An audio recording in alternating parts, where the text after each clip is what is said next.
Welcome to SoulBack Episode 2. This is your host Kyle, along with Ed and Tom. This is I Got So-and-So in Stereo. We're bringing Soul back, and we're here for another episode. What's going on, guys? What's up, player? What's up? I gotta tell you, man, I'm excited about this SoulBack podcast. We rebranded. We're back. We're energized. People thought we gave up on R&B, but we're still here. Yes, we are still here. We aren't going anywhere. And the only thing I ask of you, our listeners, is that if you feeling us, share it. Tell your mama, tell your boy, tell your girl. Get the word out so we can continue to spread this love and bring up more good R&B discussions for you guys. Man, and we got so much love on that last episode we did with Kevin Ross. It was epic, and I think today is going to be just as epic because later on the podcast we do have a special guest. One of our favorites, Teedra Moses, will be joining us. You guys are excited for that, aren't you? I'm excited. Yes, one of my all-time favorites in the past 10 or so years. Her debut, we all know and love that album. Her second album, another underrated gem. A huge fan, very, very smart to the business. Can't wait to talk to her. But before Teedra joins us on this podcast, we have some new R&B music to take care of. I want to start off talking about Neo. He dropped a new song, Good Man, produced by our boy DJ Camper, and it samples D'Angelo. What did you guys think of that song? No, I thought it was pretty solid. I know that Neo is one of those artists that we're really looking forward to coming in this next year or so and to hopefully deviate from the pop and the EDM that he's kind of been more known for in the past 5 or 6 years. His last album was pretty solid, and it was a little bit of a return to the R&B sound that he debuted with. This song kind of gets back into that feel. So it's another solid release, nothing that really wowed me, but it wasn't bad. Yeah, I'm with Neo, it's just like, man, we expect greatness. I mean, I always have to look at the age, and he is 38 now, so yeah, he should be right around the area of looking at Urban AC. Is he going to make a grown album? You know, he's kind of been wanting to remain a pop star over the years, so he's made sort of kind of poppy music, he went the EDM route, and we didn't really feel it, but we liked some nonfiction, and I think we got some good stuff in store for us with this new album, so we'll just have to see. But Kyle, what did you think of the new song? I thought it was cool. Production-wise, it was a nice take on the D'Angelo record. The one thing that I didn't like about it, and I find that it's happening more and more with Neo's music, is, I mean, he's an amazing songwriter, but he's sort of going away from what his gift was, which was the melodies. He's always had very addictive melodies, and like for some of his records now, it almost seems like he's talking throughout the record. I don't know if you guys came across that as well for this song, but it no, I definitely feel what you're saying. Like he's trying to put too many words into the song when, like compared to like back then when he put out the So 6 and the Mads, that was more melody than.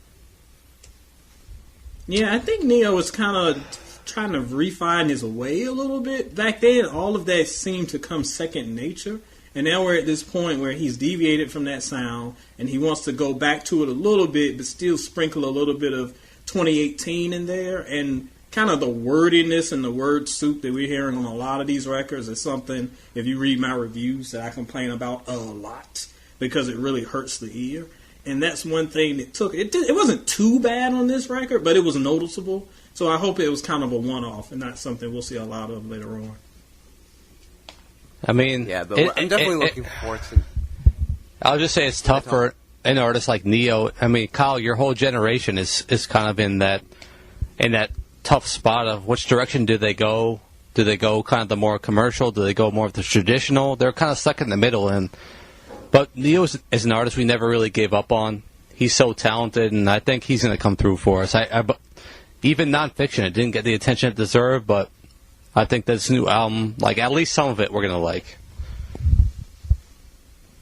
Man, I feel like we have that same mentality for Usher. We're just waiting on that next Confessions album, and we get disappointed every album. But to Neo's credit, he's been a little better than that. We haven't seen anything to the level of Hard to Love, thankfully. So I wouldn't wish that on him yet, but time will tell. Poor Usher. Absolutely.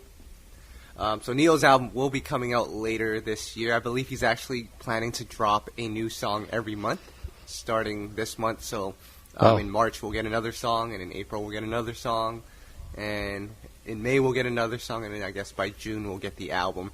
Very interesting approach. I'm not sure how I feel about it, but how do you guys feel about that when there's so much gap between the songs and the album? Well, see, and I come from an era where there will be times where you hear a hot single and the album might not come for 4 months. So I'm not too mad at the length. I'm more worried about overkill, because if you're giving us a new single every month, there's an opportunity where that might not grasp, and it could, by the time we get to new single number 6, it becomes the fans start to tune it out a little bit.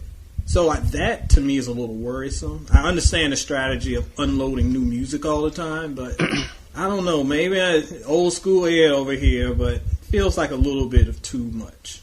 Let's get into some more new music. Toni Braxton dropped a new record, and I know she has an album on the way as well. She released the album cover for that new record. She looks amazing, by the way. But Ed, what did you think of the new song?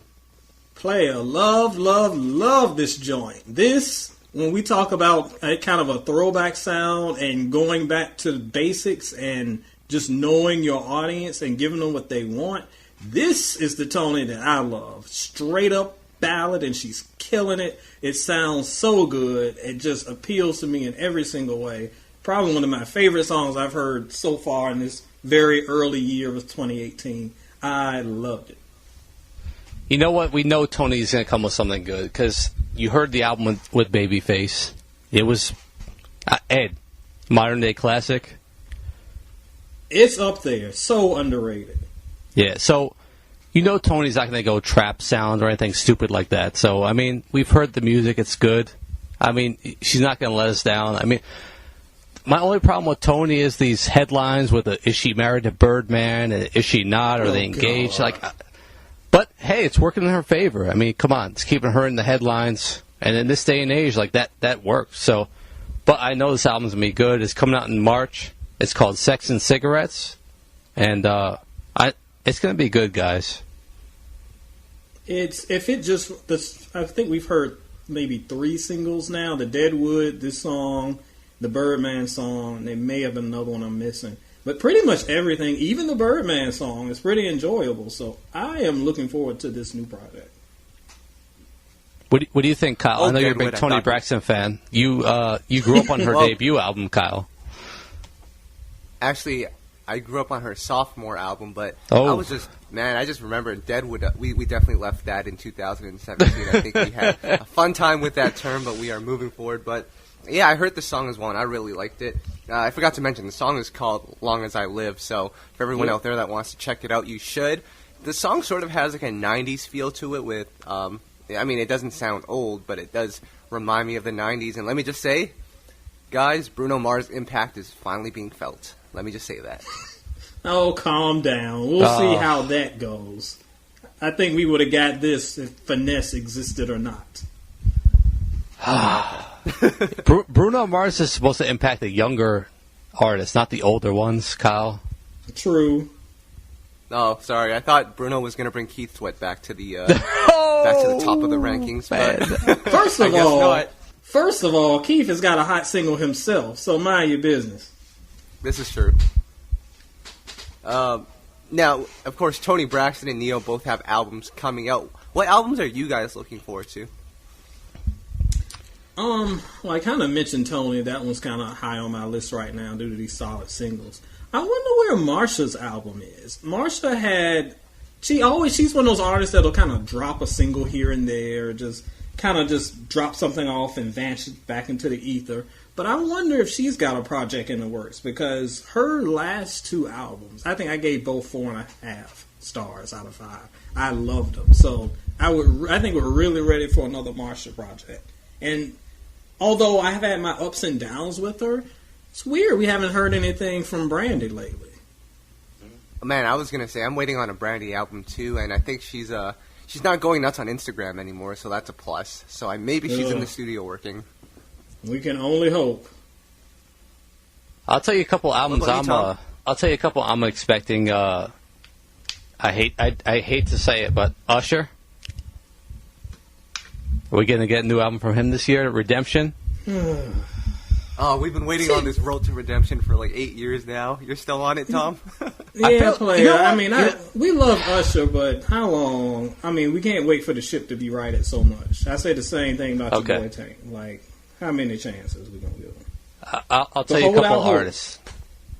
All right, Usher is maybe a little out there, but I'll tell you a couple artists who really, really need a new album from. Chico DeBarge. Oh my gosh, yes. It's been almost 10 years, so it's only right. Yeah. A Carl Thomas. It's been since 2011. I spent half of last week listening to Emotional over and over and over again. What a phenomenal album. That he deserves at least one more run at the top. I'll tell you a Genuine, and Kyle, you might have something to say about this one, but is he going to even put out another album in his career? I don't know the answer to that. I interviewed Genuine at least once a year, and every time I interview him, the first question I ask is, where's the music?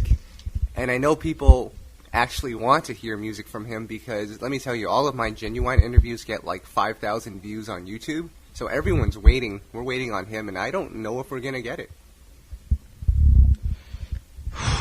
I got a couple more for you, Ed. Deborah Cox. Yeah. Yes, baby moms. So, Raphael Sadiq.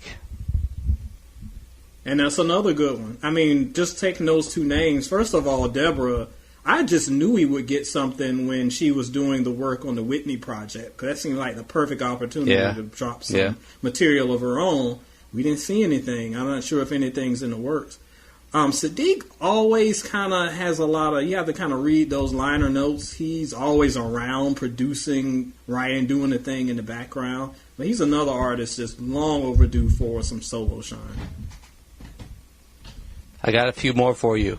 So, El DeBarge. Remember when he came out with Second Chance not a few years ago, but years ago. And it was pretty solid. It was good, right? It.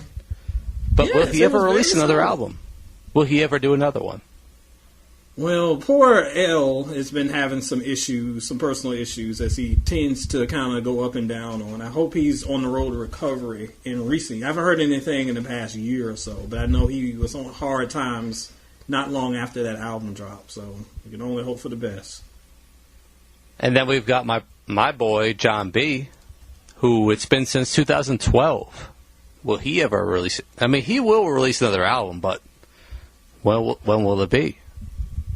Wasn't the word that he had something in the works and then something happened and it kind of got pushed back? Because I remember there was definitely a project that was coming that he was kind of talking about.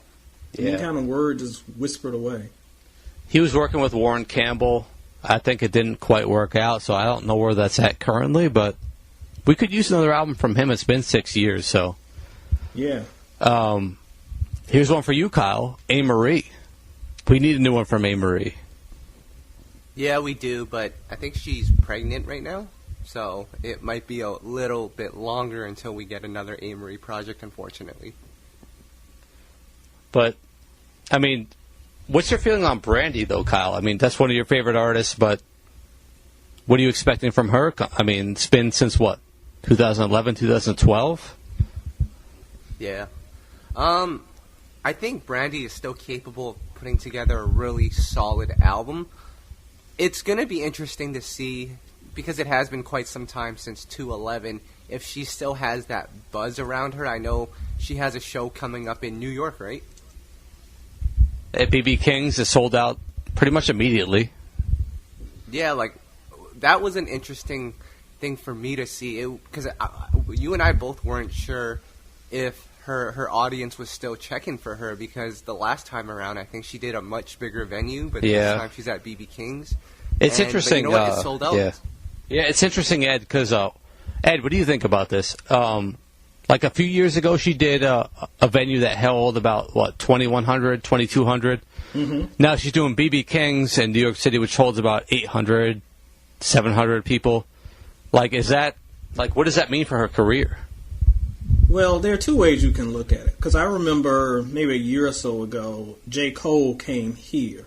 And J. Cole has the opportunity to sell out. But he went in, like, the tiniest venue available. And, like, the tickets went crazy and it was ridiculous. And everybody was like, why did he pick this raggedy little venue? But because of the set he was trying to do, he wanted a really intimate set. So he could have sold out, but he specifically did that because he wanted an intimate, small setting for his sound. I'm not sure if Brandy is doing this because BB's would be an opportunity to have a tighter, more intimate production and sound and show, or if it's just she tried to go big and people weren't really checking for it. It clearly can go both ways, but if this is an opportunity to have a different ambiance, maybe that's what she was going for. I'm giving her the benefit of the doubt, and not so much that she was trying to sell out Barclays. Right. I'll give you one more, guys. Man, can you imagine? No, she's not selling out Barclays. Trust me. Sorry. No offense, Brandy. We love you. We love you, Brandy. But no, it's that's like 20,000 seats, guys. Right. Barclays. Exactly. But and one more for you guys. 1998. Oh. One more for you, and he's been hinting at something on social media. That's Maxwell. I don't think he's going to put out an album this year, but he's been hinting at it. What do you guys think? It seems a little soon for Maxwell because, he tends to drop an album like once every 15 years or something. So we just got something from him maybe 2 or 3 years ago. So it seems like a really quick turnaround to have something else this soon.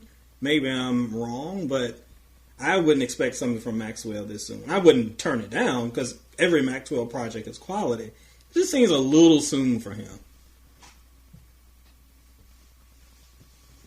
Well, we do have a couple of albums that are coming up. We have Bobby V. He's dropping March 9th on Tim Kelly's label of Tim and Bob.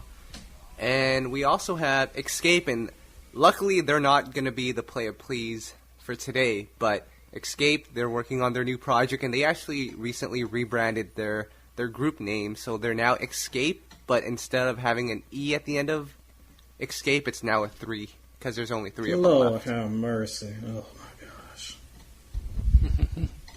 I want Xscape to win so bad. So bad. They're one of my favorites of all time, but they just can't in spite of themselves. Can they get it together, sister? You know what, though? I have to give them props, though, because they were able to do a national tour, U.S. tour. Every other R&B group who came back, like, for example, Jade, as an example, and Brownstone, for example, any of these groups, they can't do a national tour off the bat. Like, they didn't have any music out. They did it. I mean, you got to respect that.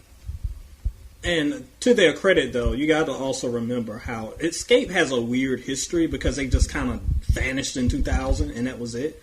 But because of stuff like the Housewives and the T.I. reality show, even though they weren't in the spotlight as a group, they were still in the spotlight. So that kind of helped push this. So it's not something as kind of off the wall as a J where it's like, where the 3 of them been all this time? So that helped in their favor. Absolutely. Now, I just want to give everyone some quick tour news. Jagged Edge and 112 are about to go on a joint tour. I believe they're going to be announcing dates pretty soon, but that's going to be very exciting for everyone. Ed, will you be attending that show? If they swing by, I will. I mean, and they're both Atlanta boys, so I have no doubt that they'll be down here or I'll go to Atlanta. I will definitely check them out. 112 teams that come in town once every 2 or 3 years anyway, so I will be there to check out my boys. I never thought I would see those two. There was never any beef between the groups that I know of, but for those of us who were around in the late 90s, they remember the rivalry, which one is better. So it's kind of funny to see them on the same billing after this kind of whole time where we were like, which one do we prefer? It's good to see them both all under one roof. Yeah, I mean, for me, this is a bit much to take in because we saw the collab on the 112 album, and we were like, where did that even come from? We thought they were always rivals. We thought they were not beefing, but like we thought they were like friendly trying rivalry. to see who was better. Yeah, but both from Atlanta. But I mean, it's almost like where's this coming from? Like, how did this all come together? They're suddenly all cool, and who will even close the show? That's my question. Like, who's going to be opening or who's going to be closing? That will be a tough situation to work out, I'm sure. But that's interesting. But, I mean... Yep, absolutely. What do you think, guys? Man, I have no idea who would open or close that because they're on such equal footing. Well, you know, we've talked about this before. I prefer 112 to Jagged Edge, but you could make a very strong argument that Jagged Edge has better records in some spaces too. So I'm not sure who opens or who closes. It'll be a treat for fans. I'll say that. Well, Kyle, you have experience with Jagged Edge. You booked them out in Vancouver, right? Yes, I booked Jagged Edge out in Vancouver, and only Wingo showed up. So. Oh. I forgot about that. Oh my God! I'm sorry. I'm so sorry. That's a story for another day. I just wanted to ask you now, Tom, as you're talking about Jagged Edge and 112. Out of curiosity, what's the bigger, timeless hit from them? Because they both have that party record we have. Where's the Party At? And we have Peaches and Cream. What will go down as the bigger song? Ooh, man. Is it just those two, or can I name other songs? Well, those two kind of came around the same time, so that's why I asked. Yeah. That's tough. That's really tough. Man. Because I feel like Nelly hit that part is memorable, and so I'm leaning towards the Jagged Edge song. But wait, I've seen people at clubs go. Can I just do something? Like, what's the bigger song of the two groups? Like, if you had to pick one song out of either group, like, what would be the biggest song? Can I do that? And if I had to do that, I would go with "Let's Get Married." Yep. And yeah. I know. But Ed, no, go this ahead. is tough.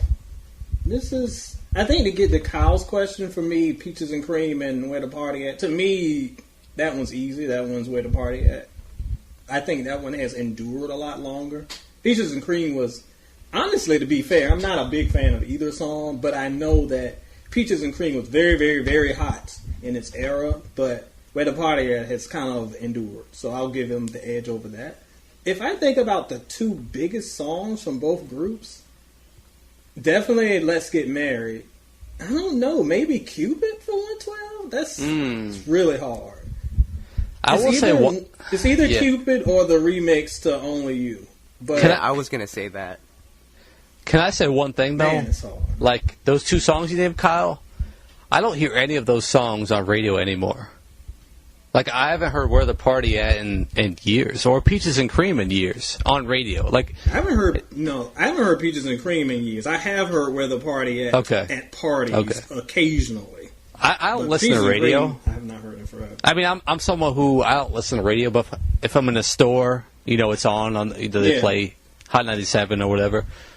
I haven't heard either of those songs in many years. So I'm almost thinking, man, are those songs not timeless? And that's a whole other discussion, but, man, we talk about it all the time. Music being made nowadays isn't timeless. Were those songs not timeless? Tom, can I cut you off right now? Cut me off right now. You're starting to sound like Quincy Jones. Oh, my gosh. You are not going to disparage the good word of Quincy, because he was preaching. No, he was not preaching. You guys read that article, right? He was not preaching. Listen, I've got that article pinned up in my office because I'm going to print it out and plaster it all over my walls because I need to read it every day of my life. Ed, can you give everyone a summary of what he said? Because on there he was slandering the Beatles. He was telling everyone that Michael Jackson stole songs. And he said everyone in the music industry sucked. What was going on there? Playa, I loved it. Everybody, see... And this, you might not have the experience, but let me tell you about living in an African-American neighborhood. There is a time where you will have an uncle or aunt or a grandparent who will get to the age where they're going to say whatever they want to say, and they don't care what you're going to say about it. The filter that we have that keeps us from saying stupid stuff is down. And that is what happened with Quincy. So he's like, Michael Jackson was stealing records. He was like, the Beatles are overrated. He was like, what's his name? Richard Pryor's out here sleeping with Marlon Brando, and y'all thought he was lying until Richard Pryor's widow was like, yeah, he was. He has nothing to hide. He told y'all that Tevin Campbell was extremely underrated and should have blown up. Facts on facts on facts. Everything he said in that interview, the way he talked about music, not remembering its past and losing its timelessness, all facts. Now, there's a lot that we can get hung up on. If you want to get hung up on who's sleeping with who, and if he dated Ivanka Trump, which I don't think he did because he's old, this is what happened. He probably went to Jason's Deli with the chick, and he's like, oh, yeah, I went on a date with the... No, you didn't. You just had lunch with some random girl. That's not a date. Calm down. But my point is, throughout all his bluster, you look past that, you're going to hear some facts, and dude was preaching. Tom, is Quincy, was he right or is he just crazy? I think, I thought he was crazy, but like Ed said, when you get to a certain age, you have no filter. And he just let it all out, man. I mean, what can you really say? That's a legend, but still, I mean, he yeah, he got people talking for real. He even told us who killed John F. Kennedy, man, so you got to give it up to Quincy. Yeah, that was a little ridiculous, but I mean, he didn't lie about anything else. Maybe he's right. Absolutely.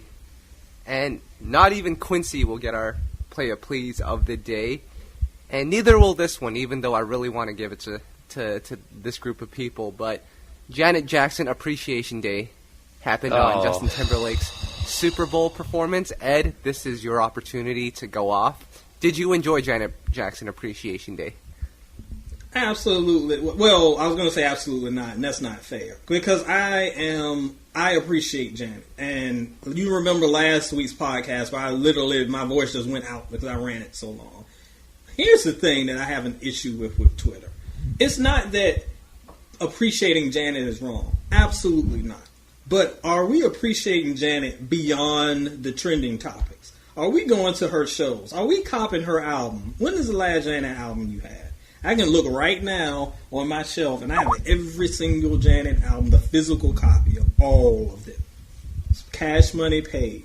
And that's something that if you want to appreciate an artist, that's how you appreciate an artist. If there's an artist that you are a fan of, it's not someone you stream every once a year when you get in the mood to do it, or to post a gif of when somebody's talking about them on Twitter. Support the music you love by purchasing it. Streaming ain't gonna do nothing.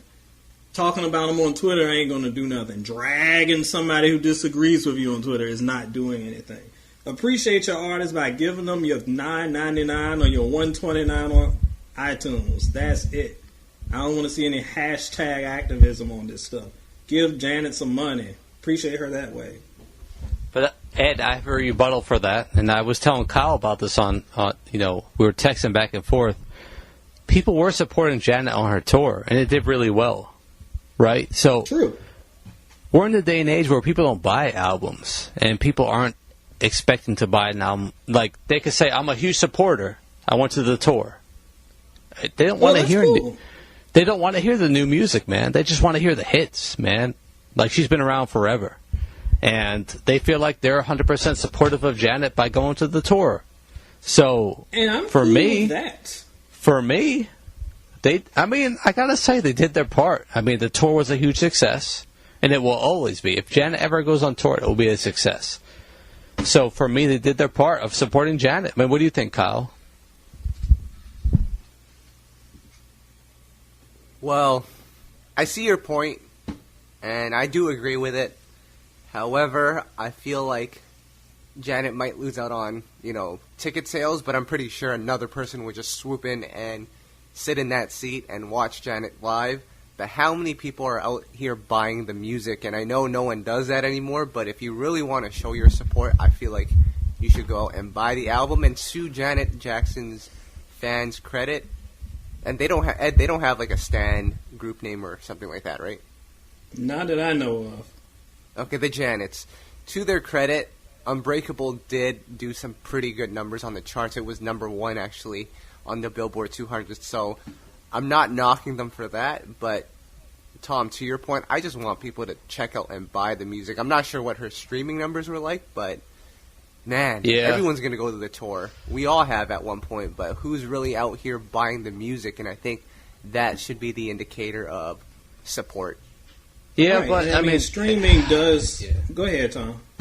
No, I was just saying we're in 2018. No one's buying music anymore, and people expect to get the music for free. And I'm sure Janet's in no rush to record the next album. That one came out in 2015.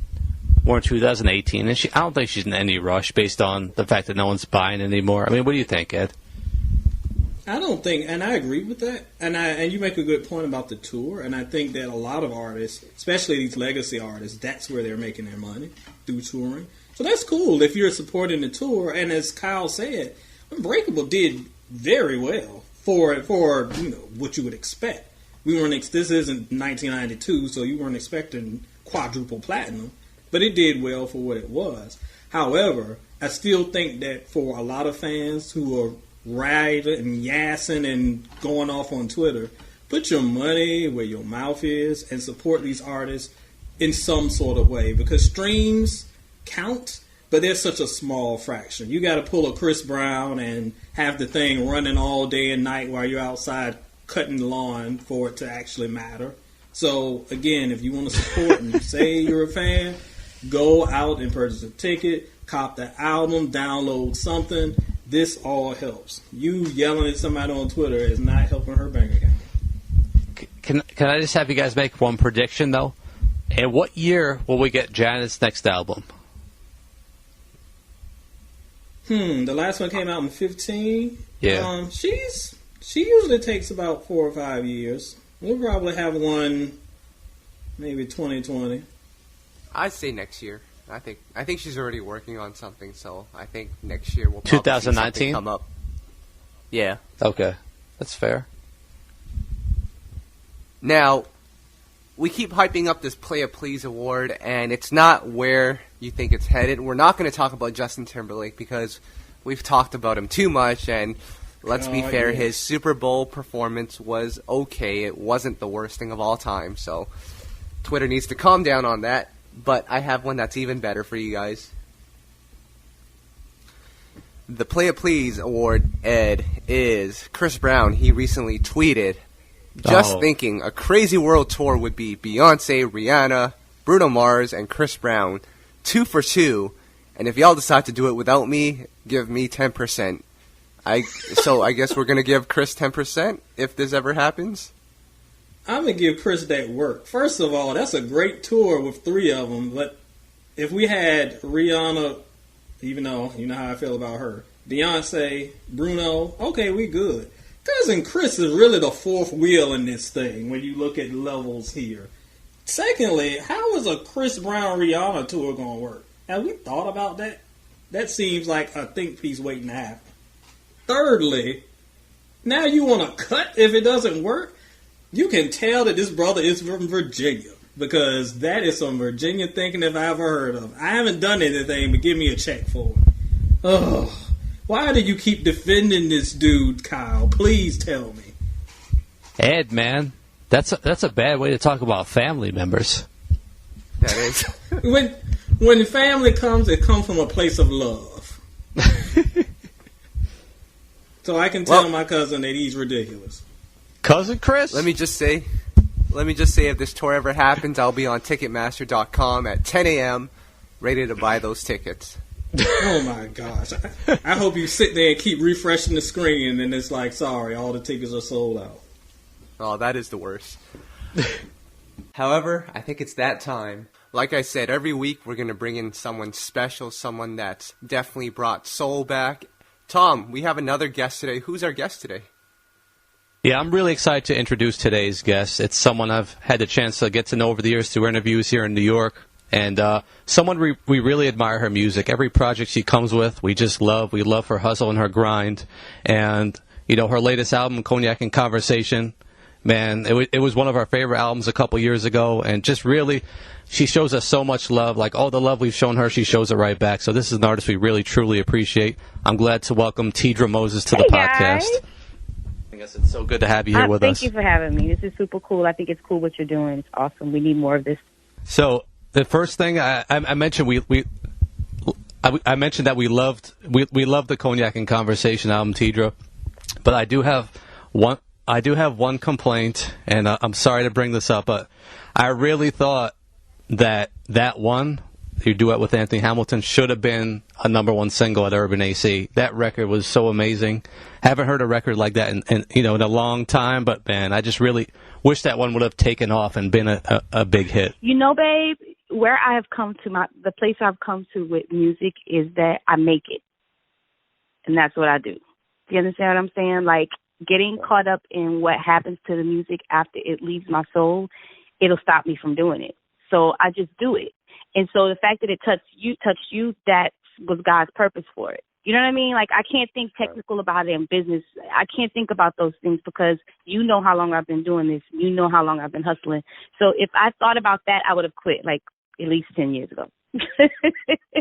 So I can't worry with that. But the fact that it touched you and it touched so many other people that say the same thing, that, I have to know that it has purpose, and I have to accept that.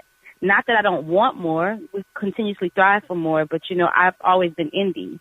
So me and radio haven't ever really had a great relationship, but now they're streaming. So I don't need that relationship as much as, I have the people. So it all works out.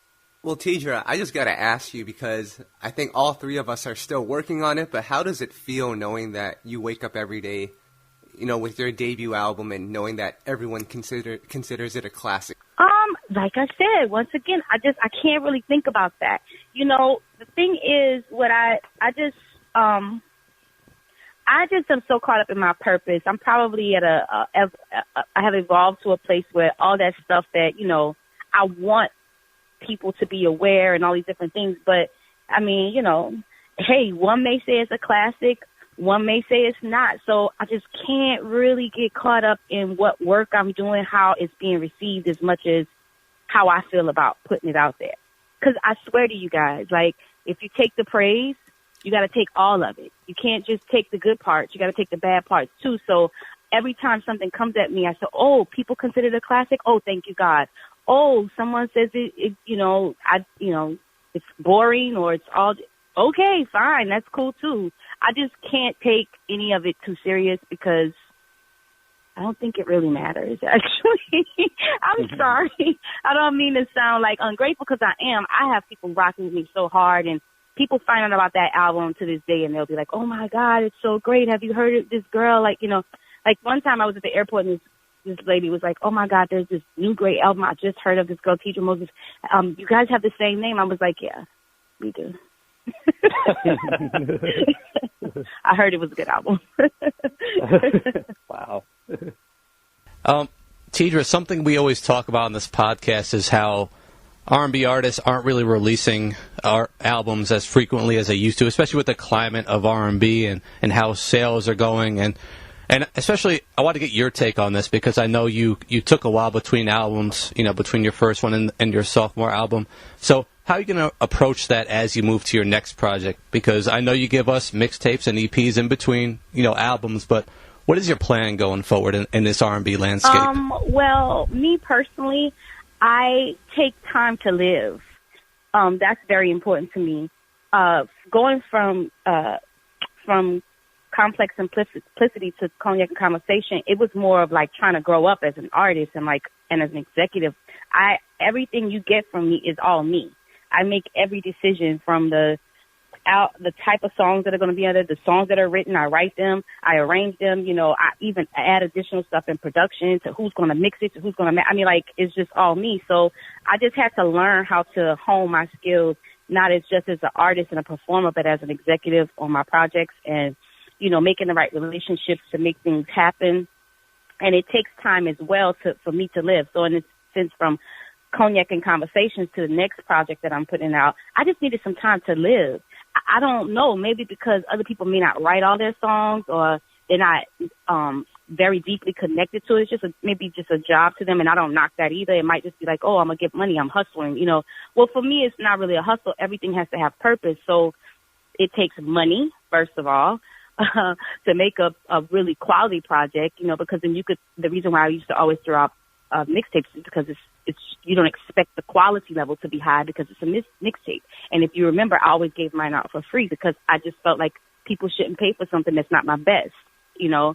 So at this point, moving forward, I had to just live coming from Cognac and Conversations to now, because you have to understand, some of those songs were from long time ago. I take a long time to put together the pieces of my project. A year or 6 months is not enough time for me to have experiences to give an honest body of work. So right now what I'm doing is I am looking at what is happening and what people are taking to, in the sense that Kaytranada and I had a really great conversation about the fact that we never released Be Your Girl remix digitally or any other way. You know, it's been streaming for years, and no one's monetizing it and no one's making money off of it. It's just there for the people, which is really what has been happening my entire career. I just kind of like gave everything away. So what we're doing is we're going to just do actual digital release of it and allow it to be streamed, and we can monetize it, and as well put out a vinyl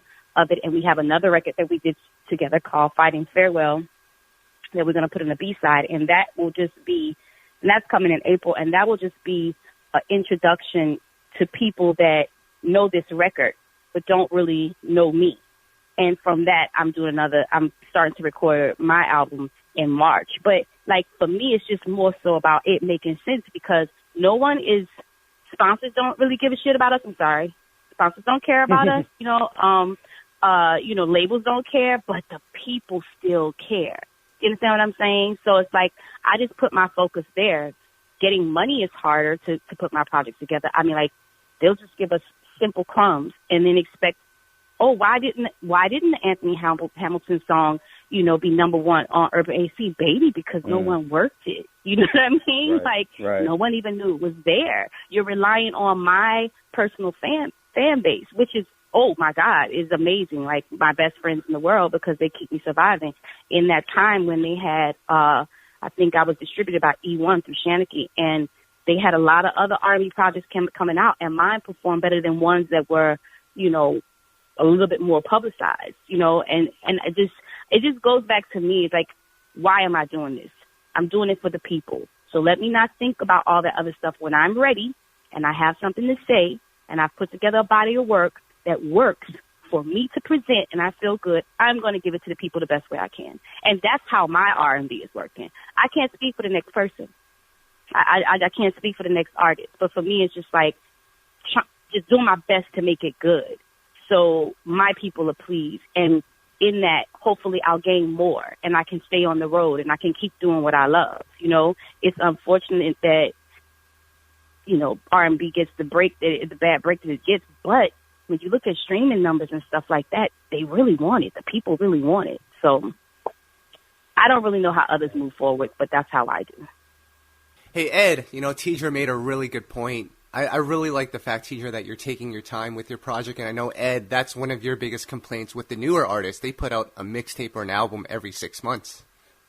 I think when you drop music that much, I think Teedra really nailed it, because you have to have time to have new experiences and to give a different sound to your album.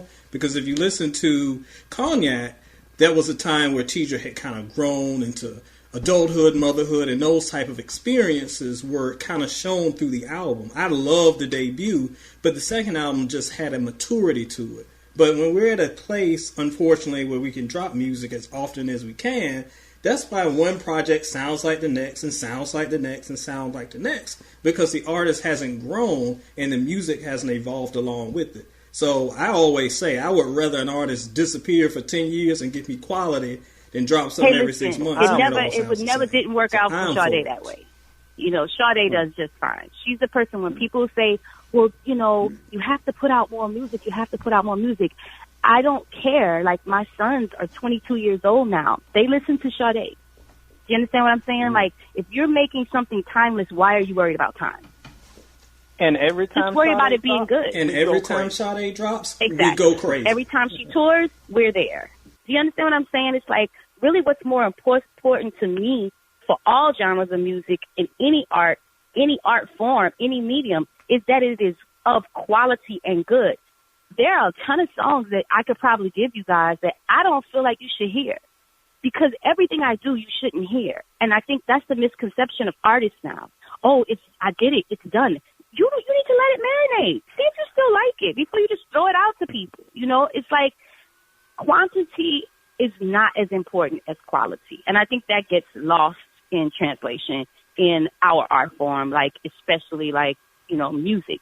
The art form of music and where it is now is I read something recently where Quincy Jones said, you bring money in the room and God walks out, you know, and it's like really if you're going to make honest music, you can't be in there thinking about how it's going to sell. And you can't be in there thinking about who's going to like it. You just got to pour your soul into it. That's it.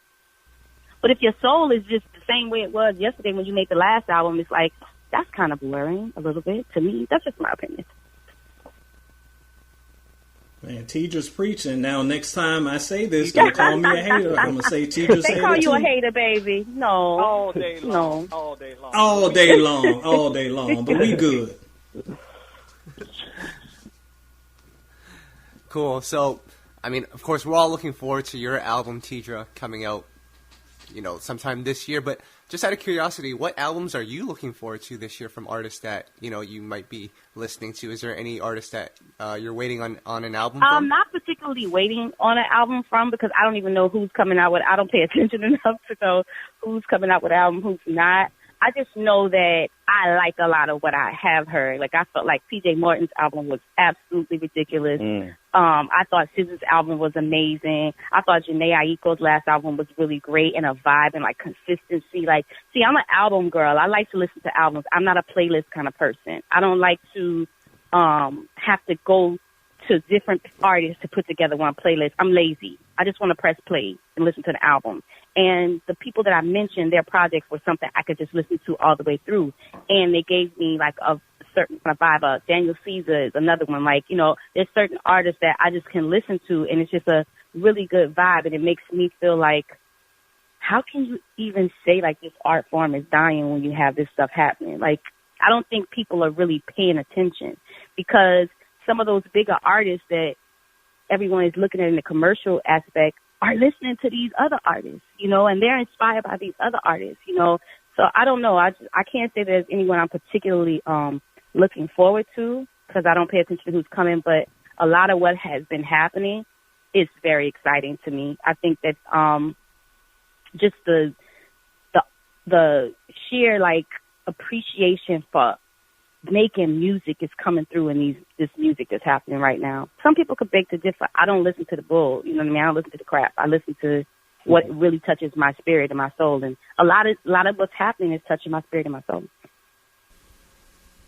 I'll tell you, Teedra, we get discouraged by a lot of what we hear on radio, and we made a recent comment on Instagram, and I know you commented on it, that Miguel, we really liked what direction he was going in, and we thought that would be the way that R&B had progressed in, and we really thought you went in that same direction with Cognac and Conversation. You know, the production was progressive, the lyrics were on point, you know, the vocals are always there, and we just really want to see that. We don't want to hear trap music, we don't want to hear dumbed down vocals, and we really just want to hear more of, like, the kind of music you're making, the kind of music Miguel is making, and we really just wish there was more of that out there. I know you mentioned some great artists, but how do you feel about some of the more mainstream sounds we're hearing? I really do love, like you mentioned, Miguel's album. I think he just stretched his artistry, and I think that Miguel is like, he's not an R&B artist.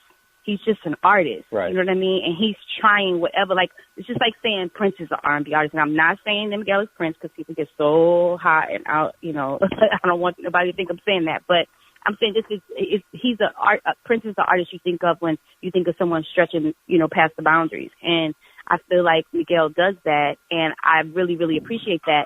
Now, can I appreciate some of the trap sound and stuff? Like, yeah, it's cool. Like, you know, that's fine. But I don't want to hear that over and over again. You know, there are bigger artists that really can sing, and they don't.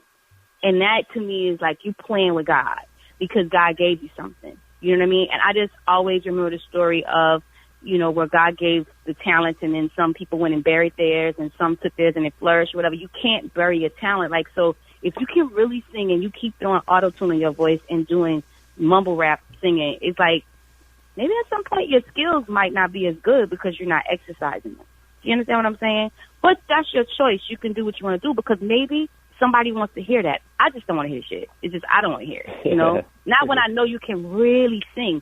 But don't get me wrong. I am not a snob. I like a vibe.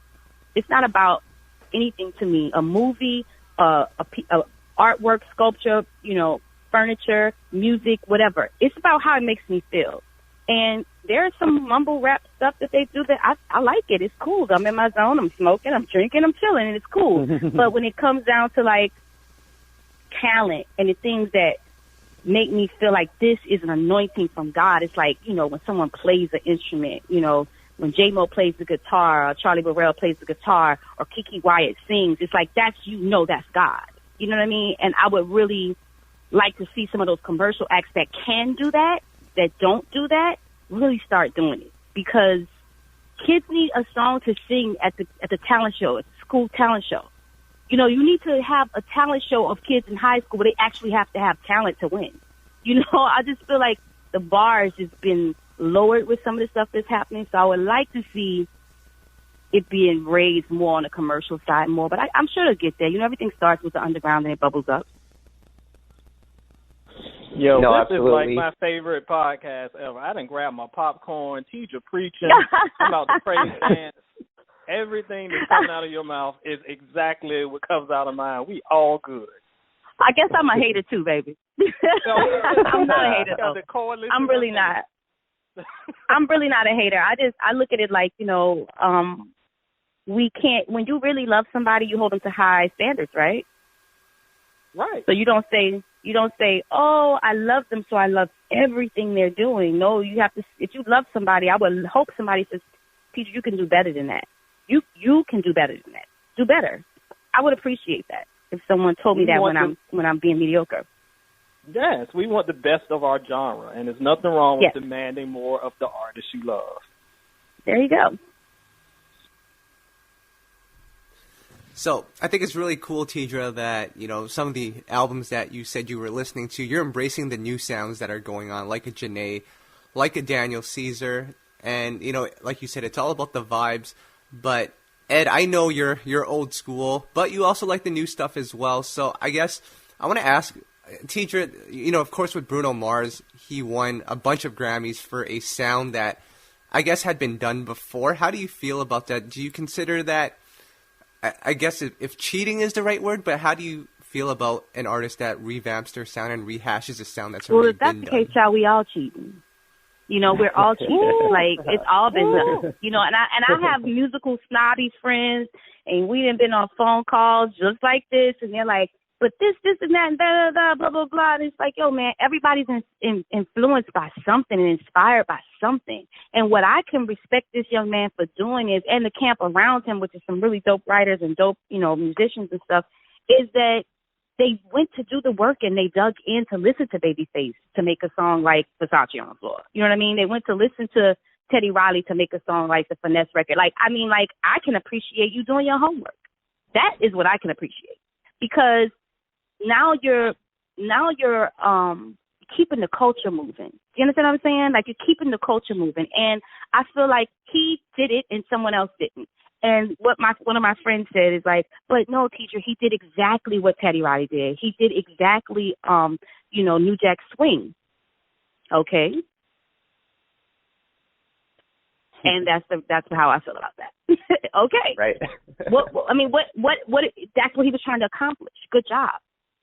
For a person his age, or in a group of people that are around him that are the age they are, you know, which is definitely maybe Phil might be a little bit older or whatever, but like, they shouldn't even really know anything about New Jack Swing. I was young when New Jack Swing was popping. You know what I mean? So it's like the fact that they did the homework, you got to give credit for that. And the fact that they're inspiring a whole nother generation of children to do the homework on this music, or at least open their ears up to another sound, because the sound that is consistent to me is a little depressing. A little bit. It's druggy. Hey, I got nothing against drugs. Do what you want to do. But it's druggy. And it's depressing, and it's not conducive to fun. And Bruno Mars music is conducive to fun. Why do you think the little kids like it? Nope, absolutely. But Ed, it's really interesting. I know you had a conversation with somebody who's a little older than us. You know, I believe they were in their 50s, who had made a comment on why they thought New Jack Swing actually killed R&B. What was that conversation like? Well, let me cycle it back a little bit. It wasn't so much New Jack Swing killed R&B. But, like Teedra was saying, I was around when New Jack Swing was coming up. I wasn't super old yet. But when that was popping, you know, we liked it. But the generation behind us, they were like, oh, well, this isn't R&B. This is hip-hop. This ain't R&B. Y'all messing up. Where's the singing? This is y'all just letting the beats ride. And I think every generation, the point that we were making at the time was as the music continues to evolve, the next generation is going to kind of look at it and feel some type of way. That's how it is when music evolves.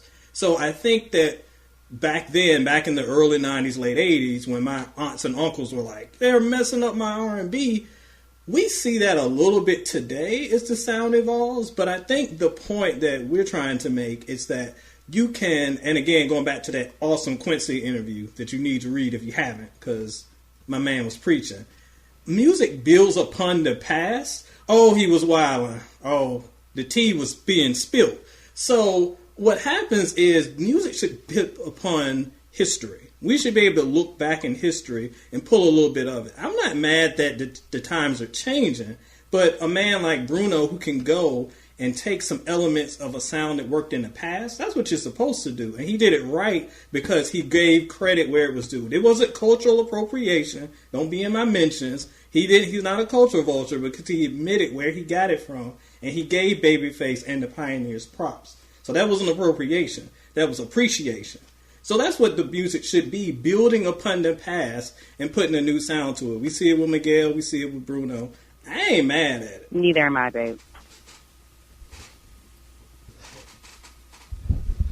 So, Teedra, we got the latest album, 2015. You know, in this day and age, we're impatient. We're waiting on the next, you know, project, the next new music to come out. What can we expect next? Like I said, I'm doing the vinyl with Kate Trinata and adding a new record with them, with Be Your Girl. And then I'm working all the month of March. I should be finished with, by the end of March, I should be finished with the recording of my new project. It's Teedra, you know, it's just where I'm at now. Like, I don't really try to think about it too hard, so I can't really explain it to you. You know, the funniest thing is when I first went to a radio station and they asked me, like, who are you? I was like, well, who the fuck am I? I don't know. I don't think about these things. You know what I mean? Like, I don't think, when people say, what is the sound? I don't know. You just got to hear it. Like, if you know me, if you follow me on social media, that's my vibe. I'm being very honest. You know what I mean? I'm, like, really peaceful, but at the same time, I'm a little ratchet and, you know, all those different things. So, like, the music should be done. Like I said, I have to go out into to the UK, to Europe in May. And so my plan is to get everything done before then. Now, when it's coming out, I'm not exactly sure. Because like I said, like, I'm independent. So things move very different. I think sometimes people don't understand the cost of what it takes to be independent and to produce quality stuff. Like, you know, right. You ask for a lot of favors and I fund myself. The same money that pays my mortgage pays for mixing. You understand what I'm saying? So it's like, I just, you know, I get it done as I can get it done. And hopefully it'll be this year. But what I do is I always make sure when I'm recording and I finish up a project, it's timeless in my mind. So if it didn't come out this year and it had to come out top of next year, it doesn't matter because it has nothing to do with the era and what's going on right now. It's just a vibe and a feeling, you know? Absolutely. Now, Teedra, on this podcast, we love R&B music, but we also love food. And, you know, we're just curious. When you go on tour, you know, I'm sure every artist has a rider. Do you have anything on your rider that's ridiculous or just out of the ordinary? No. The main thing I need is water, tea, and cognac. If we got those three things, like, I don't really care because, you know, they give me fruit platters and things like that, but I'm no type of diva. I just need my cognac. That's it. Make sure I have my cognac and some lemon. The tea is not even as necessary. Water, we can scratch the tea. We just need water, cognac, and lemon, and we're going to be just fine. Well, let me ask you then, Teedra, follow-up question. What's your cognac of choice? Right now, it's Remy Martin. Because they sponsored my my birthday party. Wow. Yeah. Cool. And I'm going to put you on the spot again because we have this ongoing rivalry on this podcast of Keith Sweat versus Musiq Soulchild. Don't even ask why. Oh, wow. If you had to choose one of those two artists, who would you choose? Musiq Soulchild because he's a really great singer. Keith Sweat is he made some really great songs back in the days, but that's also a lot of Teddy Riley. You know what I mean? Let's just take Teddy Riley out of the equation of Keith Sweat's first album. Because I remember, I was like about 8 years old when that album came out. I totally remember it, and it was banging out of everybody's car in my hood, right? But it was banging. But if you take that out, I don't know what Keith Sweat would be. Now, if you take everything from, if you take everything from Musiq Soulchild, the nigga sings his ass out. Teedra, you supposed to be on my team, dog. No. Honey, listen, now I'm never gonna hear the I end was of this. 8 years old, and I knew that man couldn't sing. I'm not lying. Teedra. Keith Sweat made great songs. You may be young, but you're ready. He sounds a little rapey, but he made great songs. But he could not sing. At the time, he was young at the time, so it was okay. I don't know how young Keith was, but that line bothers me to this day, child. I was probably about 8 then, too, and I was kind of like, all right, Keith, you young, but you ready. Yeah, I just remember thinking, he can't sing, but I love this music. The same thing with Al B. Sure back then. It was like, he can't sing. You have to understand, I grew up in Southern Gospel Church. I grew up every Sunday we heard the Clark sisters. So when you heard someone like Al B. Sure and Keith Sweat, it was like, oh, they can't sing, but the music is good. Bobby Brown, too, I felt the same way. I don't really give a shit about people knowing this either. Because it's just, we all knew these three guys couldn't sing, but they were really dope. Like, they were young and fun and, you know, cute and all this stuff or whatever, but it just, the vocal ability wasn't Gerald Levert. Or not even nearly Musiq Soulchild, because I think he's one of the best male vocalists we still have out there. I'm with you, Teedra. I love it. Wow. Okay. Oh, boy. I'm sorry, baby. We got 9 out of 10. That's true. If I could throw a name out there just so I can make fun of Ed later, too, do you think Chris Brown can sing? Yes. Wow. I definitely do. Wow. I think that he relies on autotune quite a bit. But I remember when I first heard his music, and I was just, like, not paying attention. And then I was driving down the street in L.A., and he was on Power 106, and he sang live. And I remember when I first started doing radio interviews, they always told me sing, so they know you can really sing. And I would be like, but if they hear the music, they know I can sing. But I didn't realize that people couldn't actually sing. Sometimes they, you know, do things on a, you know, they manipulate it to make it sound like you can sing.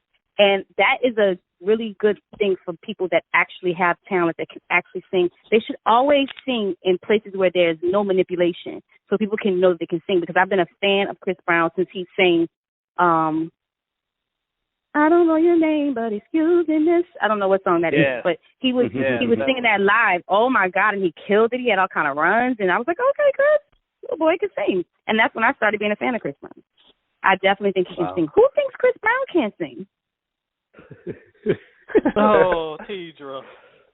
Oh, baby. But you know what? This is the thing, though. You have to understand they're younger. They're younger, so they're going to play around with the auto-tune and all that stuff. He doesn't need that stuff. I think he just does it because it's the sound. But I don't think he needs that. I think he sounds really great without it. Like, I feel like you guys could sit there and listen to him sing, and you wouldn't be, I don't feel like if he was singing for us right now, we would, you know, just raw, like a cappella, we wouldn't be like, oh my God, shut up, you're killing my ears. I don't think it'd be like that. That I agree with. I do think that. And his whole rappy trap thing kind of throws me off now, but I do agree he doesn't need that. And that would be like the artist I'm talking about when I say, I know you can sing. Just freaking sing, man. Just sing. Get a song where you can, he had that one song, like Fine China. I thought that was a really great song. Oh. And when he did that song, I was like, okay, here we go. Here we go. Chris about to do some R&B. It's about to be popping. And then, Wow.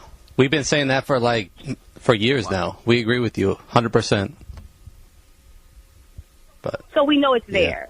It's more of like, you have to understand as an artist, you guys, you put a lot of weight on them. but it's not just them. It's not just us. It's the people around us. And then some of us have no one else around us to be like a sounding board. When you're as big as Chris, somebody's not telling you, sweetheart, they want to hear you sing. They just like, oh, okay, you rapping? All right, go ahead, keep rapping and mumble rapping and singing. Like, you know, no one's like telling you like, this is where your strengths lie. Man. You know your stuff, Teedra. Wow. I don't really. I just be like exploring. And I just, you know, I let go of caring about how people receive it because I can't do anything about that, you know? It's just like what you guys are doing here. It's really cool. But somebody's going to not like it. Somebody's going to think this and when you start getting caught up with that, you're getting away from purpose. Right. Because your purpose is not to please people. It's just to do the work. Right. Do you understand what I'm saying? 100%. So, Teedra, we just want to thank you for your time. We're out of time, but, man, this has been one of the best podcasts we've had. We appreciate you so much for joining us and just keeping it real with us. We love you, Teedra. Thank you for always supporting me, and I love you guys as well. And it's always great to see you guys. Absolutely. See you next time in New York. Look forward to it. Ed, I guess the ranking now goes Musiq Soulchild, Chris Brown, much, much, much more greater than Keith Sweat. I can't believe we sat through the whole podcast. I'm sitting back. I am throwing up hands like I am in church. I am praise dancing. I am thinking that we are all on target, and then that last 15 minutes, it just all falls apart. That is Sarah. Teedra's still my girl. I love her to death, but I can't love the Keith opinions. Oh, no. Listen, man, Teedra was an amazing guest. She keeps it real, Ed. You should have known that, man. She will she will keep it real, not hold anything back, and she did just that on this podcast. Well, you would say that, music fan. Tom, I want to bring it over to you. Can you give us the soul track of the day? Or the... I'm tempted to go with the Musiq Soulchild song just because he got so much praise. But control yourself. I will go with Teedra's debut single, Be Your Girl. It kind of introduced us to her back in 2004. Her debut album, Complex Simplicity, followed that year. It's a cult classic. She made such a great career off just that album, you know, just touring, doing shows. People, like she said, were discovering it later, many years later, and man, it's just a unheralded, you know, R&B classic. And I feel like, you know, she's got so much more to offer us. And Be Your Girl was the start of that back in 2004. So, have to highlight that one. You know, Ed, you love that one too, right? Absolutely adore it. If anyone here is listening and has not heard that album, please, please, please, please, if you call yourself an R&B fan and have not heard that album, please go check it out. I did a list a few months ago ranking the best R&B albums of the 2000s. I think I did like the top 30, and that was firmly in place. One of the best albums I have heard in the past 20 years in R&B, and I am not exaggerating. Please go check out this album. One of the best we have to offer. Absolutely. And, you know, as we wrap up this podcast, Ed, what's going on with SoInStereo.com? Well, it's been kind of a slow week or two for music, but I have written a review of the new Black Panther soundtrack. It should be up by the time that this podcast is ready to go. It was written, I just need to hit the publish button on it. There's been a lot of hype about this album, about how great it is and how it's one of the best soundtracks of all time. And Kyle even told me that some weirdo said that it was his version of Lauryn Hill's Miseducation. Everybody calm down. It's pretty good. Not that good. Go to SoulandStereo.com and I will tell you just how good. Cool. And Tom, what's going on with I know you recently interviewed Tim of Tim and Bob, and he gave you a lot of history of the production duo, right? First off, we were able to get an interview at Rough Ends, who we've been supporting for years. It was our first time interviewing, so that was really cool. Check that out. It's on the site now.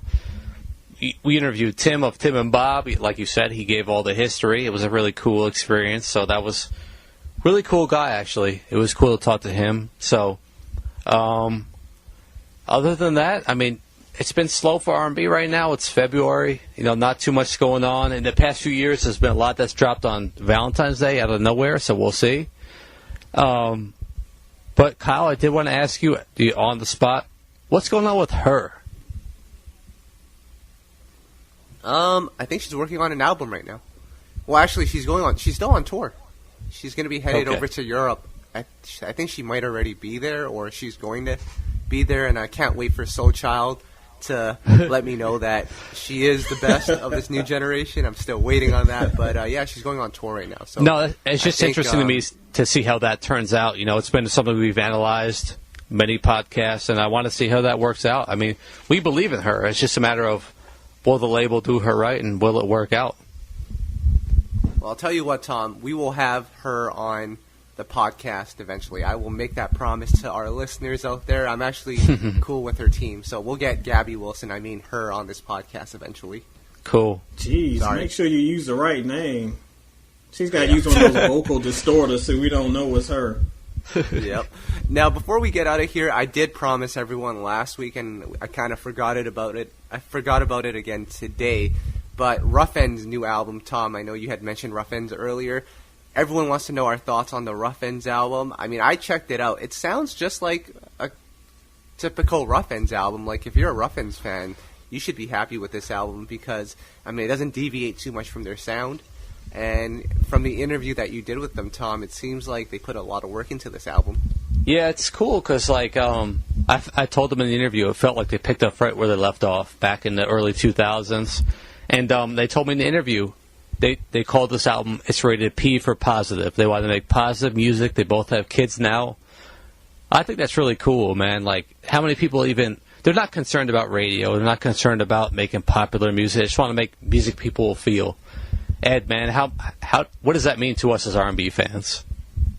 It's exactly what we want to hear because there's a time to turn up, there's a time to trap, but sometimes you just want music that goes into feeling, and that's what this Rough End's album is. And we talked about it briefly a few podcasts back, but if you want to hear an extension of their sound, this album sounds like they recorded it in 2000, and that's a good thing.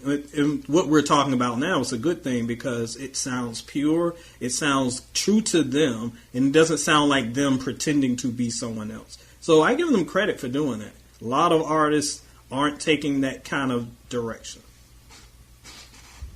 For sure. So, time's up for this podcast. We've been going for over an hour now, so we're going to have to say goodbye. I hope everyone has a great week, a great afternoon. I'm going to be, after this podcast recording, revisiting the top 10 worst singers in R&B, and I can't wait to see Keith Sweat at the top of that list again. Oh,